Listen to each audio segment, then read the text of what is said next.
ambao pia walishinda, tushinde na tujue, tuache blame game, tuendelee na kufanyia wananchi kazi, kwa sababu miaka ni michache. Kwa kanisa langu, mama, mkiona mama pahali mnajua mambo itakuwa sawa. Na wazee tunawapenda sana, kwa sababu hatuwezi tuendelee kushikilia wananchi. Nashukuru Father kwa sababu nimeona uko na uongozi mwema, na pia usalimie baba askofu. Mimi nimeshukuru kama Mkatoliki kuona Wakristo wameshikana na wakaparticipate kwa misa vizuri sana. Muwachunge hawa wadogo. Wamama, wakati ni mgumu sasa wa watoto wetu. Sisi vile tulilelewa mambo hayakuwa mengi, lakini wakati huu watoto wetu kuna maneno ya drugs, wasichana wadogo wanadanganywa, wanashika mimba, na sasa watoto wamefunga shule. Wamama, mtachunga watoto? Mtawachunga vizuri?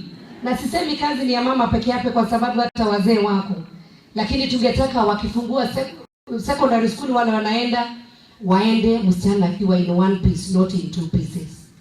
Vijana wetu wasipotelee kwa madawa ya kulevya, kwa sababu kesho tunataka tuwe na mapadri, tuwe na masisters. Wasichana wadogo wanadanganywa, wanashika mimba, na sasa watoto wamefunga shule.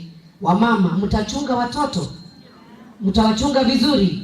Na sisemi kazi ni ya mama peke yake, kwa sababu hata wazee wako, lakini tungetaka wakifungua secondary school wale wanaenda waende msichana akiwa in one piece, not in two pieces.